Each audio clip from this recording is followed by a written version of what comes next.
வணக்கங்க. நான் இங்கே கனடாவில் இருக்கேன். இங்கே கடையிலேருந்து வெண்டைக்காய் வாங்கிட்டு வந்திருக்காங்க.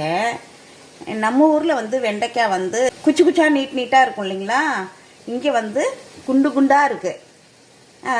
நிறைய குழகுழப்பு தன்மையும் இதில் இருக்குது. ரொம்ப நல்லா இருக்குது. இது டேஸ்ட்டும் நல்லா இருக்குது. நம்ம ஊரில் அந்த வயலில் வந்து வரப்புலலாம் போடுவாங்க, அந்த மாதிரி வெண்டைக்காய்ன்னு நினைக்கிறேன். இதோட விலை வந்து 5 ரூபா 63 பைசான்னு போட்டிருக்கு. இங்கே வந்து கனடாவில் 1 ரூபானா நம்ம நாட்டுக்கு 65 ரூபா. அப்போது அதை கால்குலேட் பண்ணி பாருங்கள் இதோட விலை. நம்ம விலையெல்லாம் நம்ம இந்திய மதிப்புக்கு கணக்கு பண்ணோம்னா எதையுமே வாங்கி சாப்பிட முடியாது. இதை பிரித்து காட்டுறேன் பாருங்கள், காஞ்சி போகாமல். இங்கே பாருங்கள், நல்லா டேஸ்ட்டாக இருக்குது. நம்ம ஊர்லேயும் இது மாதிரி கிடச்சிதுன்னா வாங்கி சமைச்சு பாருங்கள், நல்லாயிருக்கும்.